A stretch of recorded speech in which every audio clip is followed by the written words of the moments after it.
Do you know where David is? Because I pressed the button to go live, but I didn't. Oh, now it's coming on. See, I just had to threaten the computer and now it's coming on.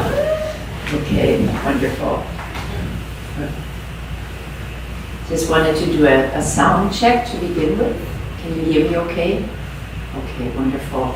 And then I'm happy to say that I still can't see you, whoever is attending online at home or elsewhere, but at least there is the opportunity to write in the chat again, so when we have our question and answer session, it feels like we can all communicate and be a community again, so that's wonderful. And I'm so glad you're all here for this class on Buddhist Mindfulness, Wednesday evenings from 7 to 8. And I decided when I first started teaching last July that it would be really important to also include the heart practices of Buddhism that go really hand in hand with mindfulness practice. So we covered loving kindness already, which is a way of cultivating the heart in a way that you cultivate kindness for yourself and others, and also just a sense of benevolence, wishing others well. And we moved on to part 1 of compassion, which is another heart practice. And so part 1 was to cultivate, first of all, compassion in oneself or for oneself. And so this evening I would like to move on and just have an hour of compassion practice where we then extend it out to the world still to start with us and then to maybe people in our lives, and also a sense of compassion for the world. So I found this beautiful quote, I think anyway, by Helen Keller. I think maybe a few of you have heard of her. She's an American author and disability rights advocate who also actually lost her sight and hearing at age 19. And she said that although the world is full of suffering, it's also full of the overcoming of it. Although the world is full of suffering, it is also full of the overcoming of it. So at the heart of this, I don't want to just say Buddhist compassion, because compassion really spans across, I would say, all spiritual paths. But so at the heart of compassion practice is really this invitation to turn towards suffering. And if you think about it, it's really kind of a radical act to turn towards suffering instead of away from suffering. Because to be confronted with suffering in our lives, in the lives of others, and in the world can feel quite overwhelming sometimes, at least in my experience. Like when we turn on the news and it's all full of the latest wars and conflicts and people dying and climate change and so forth, it can feel quite overwhelming at times.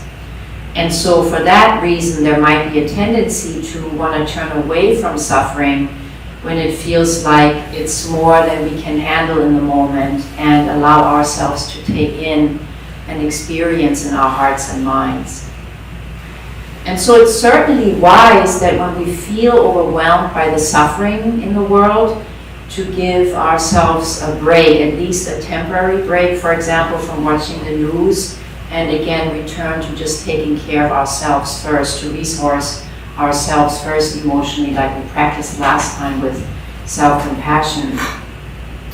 And the Buddha himself actually advocated spending time in solitude and meditation, and he actually did this with his community of monastics every year during the rainy season in India. There were about 3 months of rain, and the monks, instead of going out and being involved with the community, teaching the Dharma, spreading the teachings, and going out on alms round for food, they would basically just find a place where they would stay for 3 months and just be in solitude and just meditate.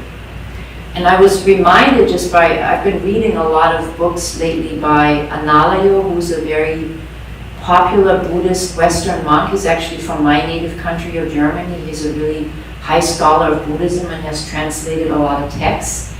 And he reminds us how important it is, and it's important to him too, to really spend some time, if we can, in solitude each year and really resource ourselves, and that this turning inwards and meditating doesn't mean that we're selfish or that we don't care about the world. It's really a compassionate act to resource ourselves to the extent that we then feel, resourced enough to go back out into the world and help other beings. So it's really a high priority in Buddhism in many ways, and we know that just in the fact that, Buddhism propagates meditation, which is really a turning inwards and looking at oneself and so forth. So it's important to understand that suffering, as much as happiness, is part of the human experience, and that's true for all of us. There's this beautiful saying in Taoism, one of the religions of China, Chinese religion, that I've often mentioned here, and I'm sure that a lot of you have heard, that speaks about the 10,000 joys and the 10,000 sorrows of life.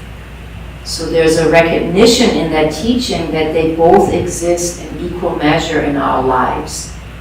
And sometimes it might feel, no, actually there's just suffering, I'm feeling really miserable, I don't even remember the last time I felt happy. But really just over the course of a lifetime, if we are privileged enough to live a longer life, we will definitely encounter both the sorrows of life and the joys of life, both hopefully in equal measures, or maybe more. It would be nice to have more joys than sorrows, but I think they always sort of balance out over time. So the Buddha taught that a way to transform one's suffering, which he propagated through the Eightfold Noble Path that he taught. And there's not enough time for me to go into the teachings of the Noble Eightfold Path, but I just wanted to mention the different aspects of the Noble Eightfold Path that he outlined as a way to reach the end of mental suffering. So that's right view, right understanding, right speech, right livelihood, right effort, right mindfulness, and right concentration. And I'm sure that we'll have an opportunity to speak more in detail about those and practice with those maybe in a future session. But for now, I just want to say that it's enough to know that the path towards the end of suffering includes abandoning unwholesome states of mind that lead to suffering, and then cultivating, on the other hand, wholesome states of mind that lead to happiness and joy. So we all, like I already said, experience, we can experience great moments of joy and happiness, and also moments or maybe even periods of pain, of loneliness, of grief, and maybe even despair sometimes. We all have moments of peace when we feel at ease and calm, and also moments of fear and anger. And Buddha taught that all forms of suffering merit compassion, that the most appropriate response to suffering is always compassion. Sometimes it can be a fierce expression, like during the civil rights movement, it was really important to fiercely spoke up towards injustices, but that is always really the most, the most useful way to respond to suffering is by offering compassion in some way or another. So like I already said in the beginning, in practicing compassion, we actually turn towards the suffering, even if maybe initially or sometimes it makes us uncomfortable, or perhaps it feels unfamiliar. And so because it can at times feel overwhelming to turn towards suffering, it's really important to practice with it in small doses. At least in my experience, I found that if I take in too much suffering all at once, it can feel quite overwhelming. Just in meditation, to have a practice where we take in a little bit of the suffering, or even maybe with a loved one in our lives where we feel, oh, this person is really overwhelmed with suffering, and we try to show up with them. And then if we feel overwhelmed ourselves, it might be wise to just say, okay, I gotta just retrieve here for a little while and take care of myself first again. So you might dedicate a time to saying in meditation, to saying compassion phrases for yourself or another person, and the traditional compassion phrases in Buddhism would normally be, may you be free from suffering, or may you be free from harm and creating harm, or may I be free from harm and creating harm. So that will be very useful phrases to work with, but really any phrases that work in your tradition, in your spiritual tradition, or personally phrases that speak to you, that offer compassion to yourself or to another.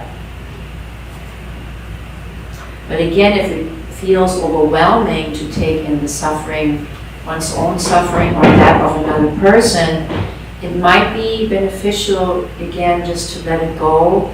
If you're in meditation, just maybe to return to taking a few breaths and just sort of cultivating mindfulness of breathing for the rest of the practice, and then maybe pick the compassion practice up again in a future session.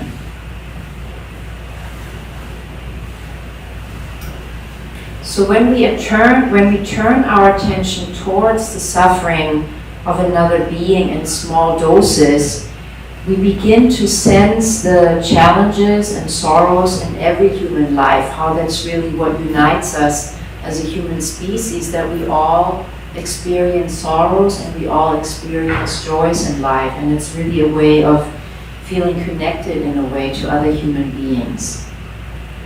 And there was a beautiful Buddhist monk and scholar, Indian philosopher and poet. He lived in the 8th century. And the Western Buddhist nun, I think probably a few of you have heard of her, Pema Chodron, she actually wrote a whole book on Shantideva's practice of the path of a bodhisattva, this ideal being in Buddhism that basically dedicates their lives to ending the suffering of others. And Shantideva was really a model bodhisattva in that sense, really dedicating his own life at the time to ending suffering in oneself and other beings. And he famously said that just as I would unhesitantly reach out to touch and heal the wound in my leg as part of this body, why would I not reach to touch and heal the wound in another as part of this body? So that's really a high practice, but all is to say, when we cultivate compassion, we can really come to this place where we see how our own suffering is so intricately linked to the suffering of others and the suffering in the world. So just this reminder, the saying by Shantideva with regards to that. So he really challenged us to shift from a me mentality towards an us mentality, and to experience ourselves not as separate from all beings. And unfortunately, as we all know, this is becoming sort of more and more of a rarity in this very divisive age, at least here in this country, when it comes to politics in particular. It's sort of me versus us, and it's spreading far and wide in this country, unfortunately. So it feels ever more important to really return to a we mentality, to a community-oriented reality, or when it comes to practicing compassion, that can really draw that out. So just wanted to highlight another bodhisattva type of being that really dedicated his life towards ending suffering in the world, and that was Swami Satchidananda. And he was a famous Indian guru who taught yoga in Western countries for many years, who used to ask his students what the difference between illness and wellness was. And what he would do in those times, there was still a blackboard, if you can even remember that from the olden days, but he would write the words illness and wellness on the blackboard. And in the word illness, he would circle the I, and in the word wellness, he would circle the word we. So all is really to say, obviously, that whenever we're just concerned with I, me, mine, and myself, that really creates even if it doesn't feel like it in the beginning, it really creates more suffering. It just creates a self-identification, not really caring about another. And when we have more of a we mentality, if you're really tuned in internally, it really creates a sense of well-being in oneself, to be concerned with our own communities, but also extending compassion to other communities. And that's really an important teaching in Buddhism, and I know that in other religions as well. So again, what Shantideva asks of us is that he says, why would we not want all beings, all communities, all groups of people to be free from suffering? So we have this delusion that we are separate selves, and understanding that our happiness depends on everyone's happiness is really very important to take in. And I think one doesn't have to look very far, but unfortunately still to this day, the example of the Middle East and the war going on, Israel and the Palestinians, two people living on such a small, on such a small part of the earth, and really how in reality they need one another. They need each other to be happy in order to create peace and to experience peace in themselves. And I'm just highlighting that as an example. So like I already said, in Buddhism there are beings called bodhisattvas who vow not to get enlightened until all beings can be free from suffering, until all beings can be fully awakened and fully enlightened. So a bodhisattva would engage in the work necessary to end suffering in themselves and around them in the communities. And a bodhisattva realizes that they cannot be free until all beings are free. And just imagine what it would be like to live in a society where all people take a bodhisattva vow and act accordingly. It would be a very different country, a very different countries, and a very different earth that we will be inhabiting. So in cultivating compassion, we challenge ourselves to go beyond our own suffering. We see our own suffering intimately tied to all suffering on earth. And we see ourselves reflected in everyone. So I just wanted to mention a few examples of that I came up with, that maybe we're not homeless ourselves, but perhaps we can feel like we don't belong in some way. Maybe we're not ourselves impoverished financially, but perhaps we feel lacking in some other way. Maybe we're not President Putin or President Netanyahu, but perhaps we too have viewed people as other and less worthy in our hearts. And I forgot the name of the leader of Hamas, but out of fairness I would want to include him as well, but I don't know his name. I apologize about that. So another example, maybe we love our cats and dogs, but overlook the suffering of other animals for the sake of a juicy steak or pork chop or delicious fish taco. And so just, to inspire us, can we see ourselves in the eyes of the suffering of an animal? And I would raise my hand, have I had a fish taco? Yes. Have I had a steak? Yes. Not recently, but yes, in my lifetime. But I think it's beautiful, and I think in Chinese Buddhism there's actually an invocation or an invitation to at least once a month, if I'm not mistaken. I think maybe during the full moon, to abstain from eating meat or fish or anything, and just to have that experience and just to realize, oh yeah, it's really just because it tastes good and I want it and I'm used to it, and it's really, when you think about it, out of a state of greed. I don't want to make too much of a point of it and create more suffering in the world, but it's just an invitation to think of all those things and how they can create suffering for other beings, even including what we eat, what we put into our bodies. So understanding that all beings suffer and want to be free from suffering is very central to Buddhist compassion practice.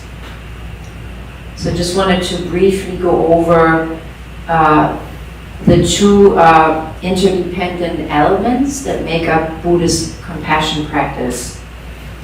So the first one is a profound empathy, often referred to as the trembling or the quivering of the heart in the face of pain and suffering. So really seeing another one person and feeling a suffering and feeling a response in our hearts that they're suffering. And then the second element of compassion is how we then translate this empathy into thoughts, speech, and actions. So like I mentioned before, we can say or we can offer compassion phrases like, may I and all beings be free from harm, and the intention of harm. And then how we act in the world is obviously also really important.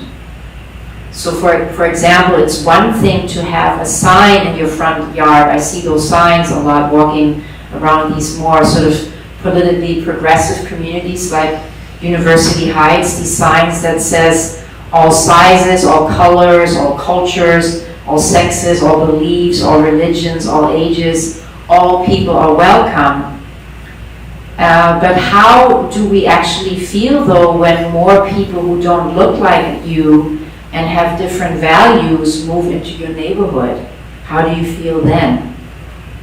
What if you find a homeless person sleeping in your front yard? How welcoming are you going to be then?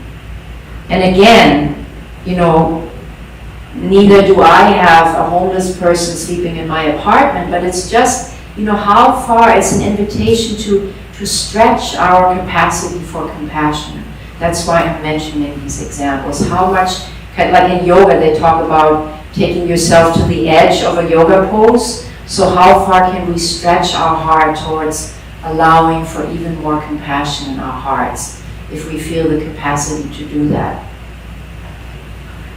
And there's a beautiful quote by Dr. Martin Luther King that I always encounter when I walk across the poetry bridge that bridges University Heights and Hillcrest. And I always stop and reflect on this quote. He said that every man must decide whether he will walk in the light of creative altruism or the darkness of destructive selfishness. And perhaps a more modern version would be every person must decide whether they will walk in the light of creative altruism or the darkness of destructive selfishness. I think it's a beautiful quote. So I wanted to end by sharing this really, at least to me, really touching story that I often heard Jack Kornfield, our beloved Buddhist senior teacher of many decades. I'm sure a lot of you have heard of him. American Buddhist teacher that spread the teachings for more than 40 years. He's often shared, I've often heard him share the story of Maha Ghosananda. And Maha Ghosananda, in case you've never heard of him, he was a very revered Cambodian Buddhist monk who was the head of Cambodian Buddhism during the Khmer Rouge period and the post-communist transition. So for those of you who don't know, the Khmer Rouge Communist Party was the party that ruled Cambodia from 1974 till 1979 and committed genocide towards hundreds of thousands of their perceived political opponents and minority groups. And I just Googled this recently and found out that in total around 2 million people were murdered, which was about 25% of the Cambodian population. So at that time, when there was a lot of raiding of villages, a lot of villages that were just simply burned down, where women were murdered in front of or raped in front of their family members, and other people were murdered, men and children as well. And a lot of them had fled at the time to a very large refugee camp just across the border from Cambodia and Thailand. So there were thousands of people now hanging out there at the time. And so they invited Maha Ghosananda to come in hopes that he could just say something to these people that had suffered tremendously, had seen things that were probably too horrendous for them to talk about. So they invited him one day to come and just maybe be with the people and say a few words. So in a rush, these monks that accompanied him sort of put together an outdoor altar. And we're not talking about an altar like here with fancy statues, maybe a little picture or copy of a Buddha on a piece of paper, maybe some incense and so forth. So Mahagosananda came and he bowed at the altar and then turned around and faced the sea of people, the sea of very traumatized people. And before he began to say something, people wondered, well, what could he possibly say to people who had witnessed so much suffering, who were so traumatized? So he just sort of gazed with his loving eyes and his heart of compassion out over the sea of suffering people, and then ultimately he just put his palms together in front of him and just started repeatedly saying over and over again, actually chanting it in Cambodian, and I don't speak Cambodian, but he just said over and over again the famous words of the Buddha: hatred does not cease by hatred, but by love alone is healed. Hatred does not cease by hatred, but by love alone is healed.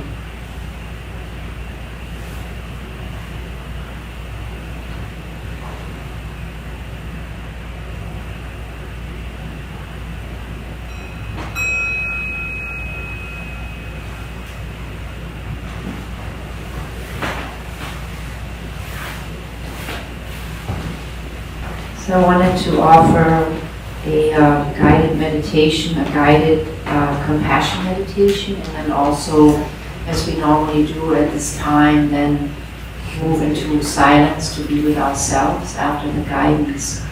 So just inviting you to find a seat that feels conducive to meditation for you this evening, and the same at home or wherever you are. Just take a moment to find a posture of meditation that works for you.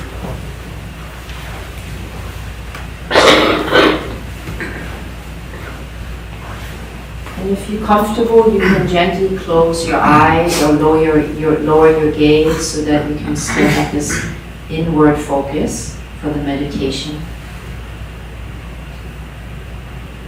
And just maybe begin by feeling the contact of your feet with the ground beneath you. Maybe the connection of your buttocks with your chair or cushion or seat.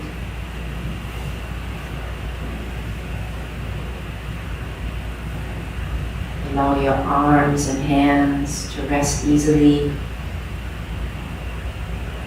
feeling that contact of your hands with your thighs or knees, or maybe the hands folded within each other.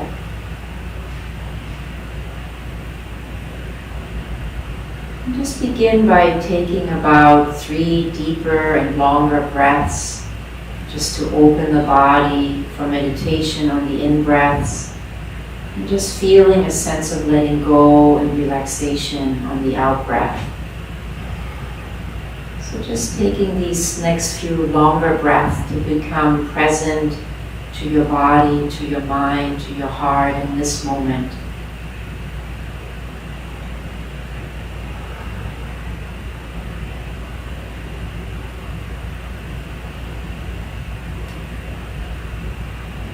And ultimately, just invite your breath to find its own natural rhythm, be it long, be it short, be it deep, be it full. Just noticing the quality of the breath, moment by moment.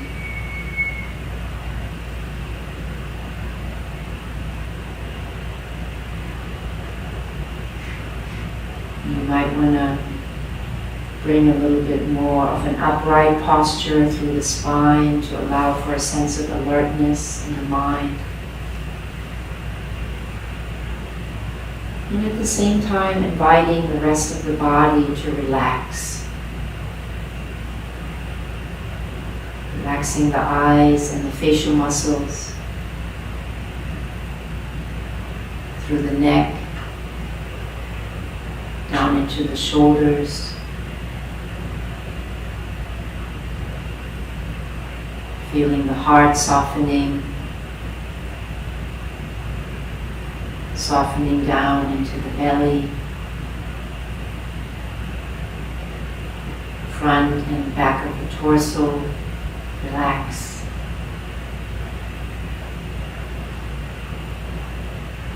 And then extending down, relaxing the hips, upper legs, knees, down into the lower legs, all the way into the feet. So just sensing for a moment the whole body as you're sitting here in a more relaxed way.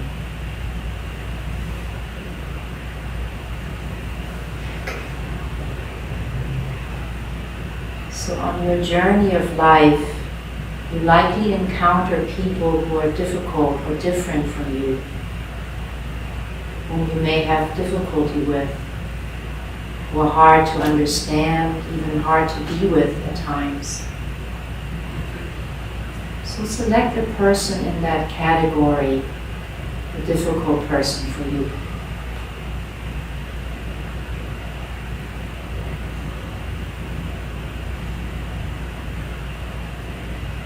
And then envision how you might see them in person. Imagine or sense that you could now gaze at this person with the heart of wisdom. Maybe imagining that they're sitting in front of you.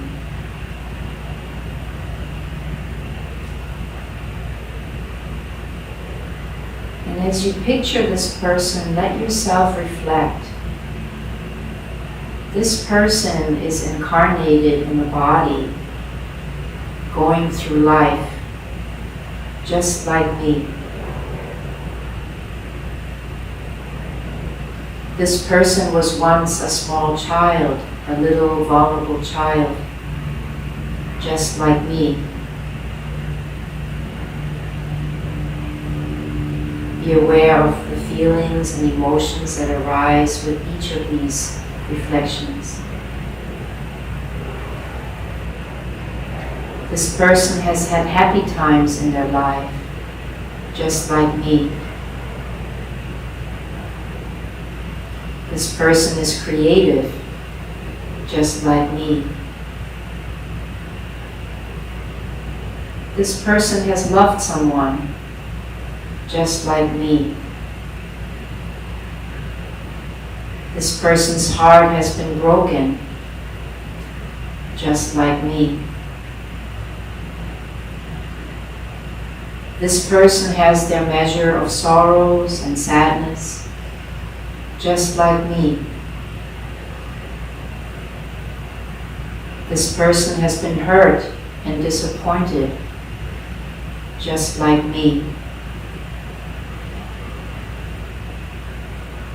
This person has been confused by life, just like me. This person has known physical pain, just like me. This person will be young and old, friend and enemy, just like me. This person has regrets, just like me. This person wants to be loved, just like me. And so look at them as you imagine them sitting in front of you, seeing and viewing them with a heart of compassion as best as you can. And behind their eyes is their original spirit born into each of us. So you might be able to picture this person's happiest moments as a child, laughing, playing, joyful times. And this child of the Spirit is still in them, just like me.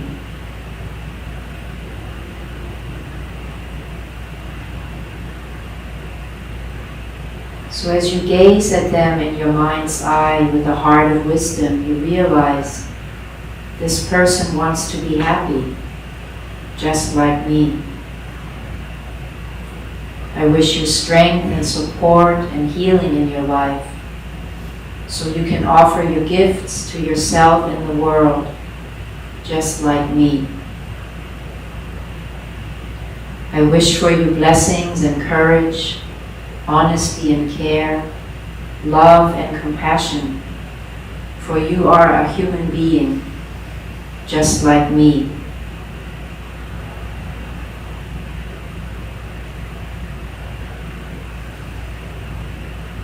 And as you reflect, as you see with the heart, you might notice how this practice has changed, how you hold this person and the way that you hold yourself.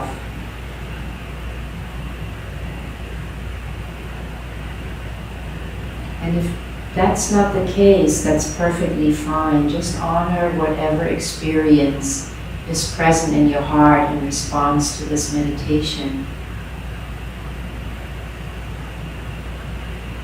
So for the remainder of the meditation, as you continue to perhaps pay attention to your in-breath and your out-breath in the background, just notice and honor whatever experience is alive in you in response to this compassion practice.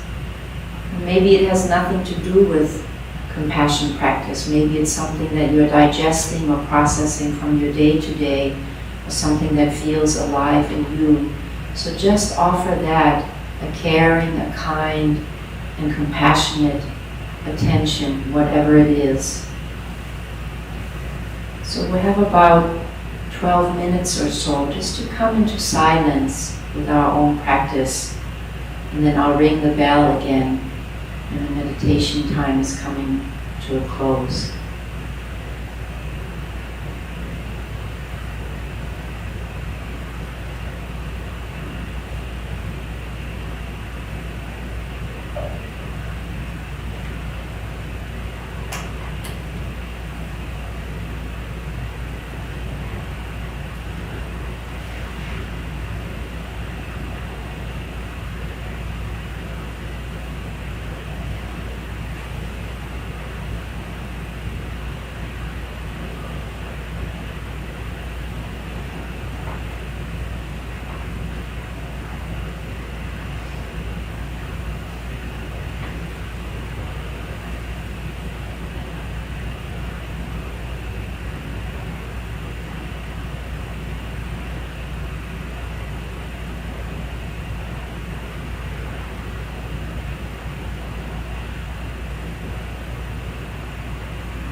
you for your practice this evening. We have about 10 minutes if there's any questions or comments, and I'm happy to say that for those of you online that have a question, we have the opportunity again to write it in the chat, so I'll be watching. And there's actually a comment, if you all don't mind, that I'm sharing now that I'm looking at the chat. So it says that at times when I struggle to remain vegan, I appreciate the reminder to not only extend compassion to our pets, but to all animal suffering. Thank you. Yeah, thank you for saying that. I also strive to be vegan, and especially when I go home to Germany and my favorite aunt offers me a piece of a plum cake that I that I grew up with that has milk and so forth. I have not been able to resist it. So, thank you for the reminder. So I appreciate that.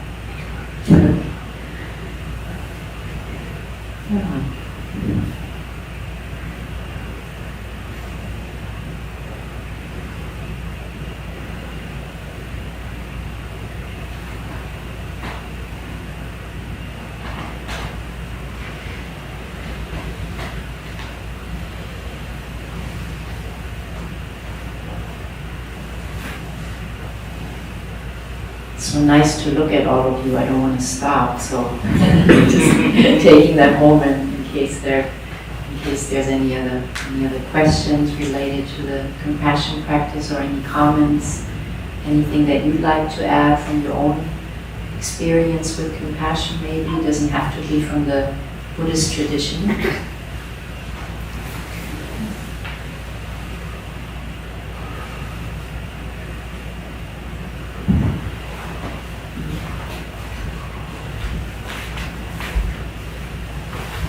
Maybe everyone is still taking this all in this evening, and maybe that's what allows me to spend just a couple of minutes to let you know about a course that I will be teaching here actually during this time that will start on February 28th. I've had that cleared with the boss, with the founder, Jeff Slotnick. And so it's part of this mindfulness practice, but it's about another heart practice about joy, appreciative joy, and I would like to offer a whole 10-week course on awakening joy. I'm currently in another Buddhist teacher training that with the title Awakening Joy, and it's given by my long-term mentor, James Barris. He's a very senior meditation teacher in the United States. He's actually taught for 45 years and wrote a whole book on awakening joy.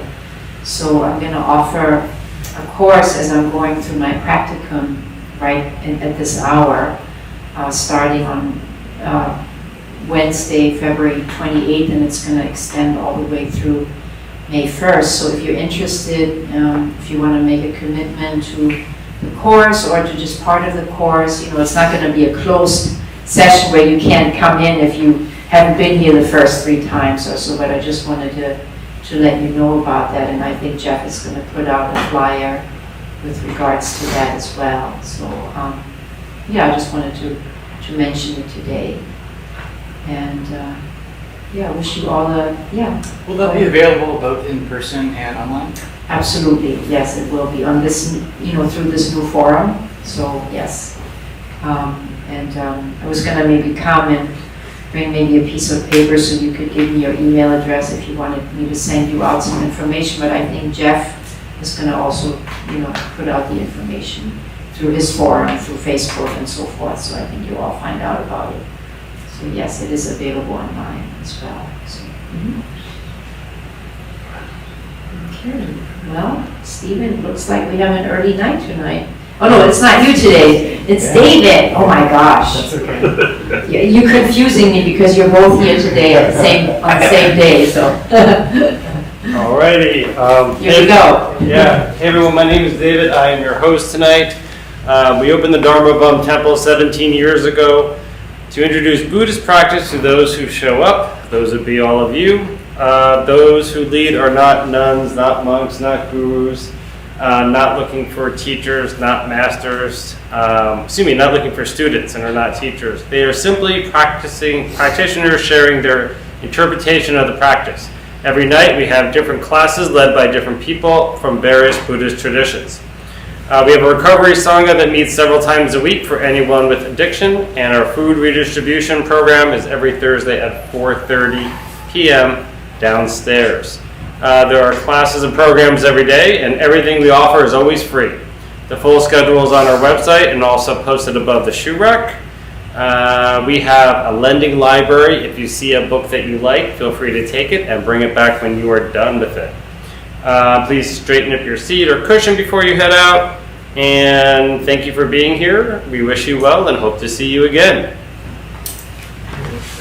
Have a safe journey back home or wherever you're heading next. It's nice to see you tonight. Thank you everyone here and at home, online.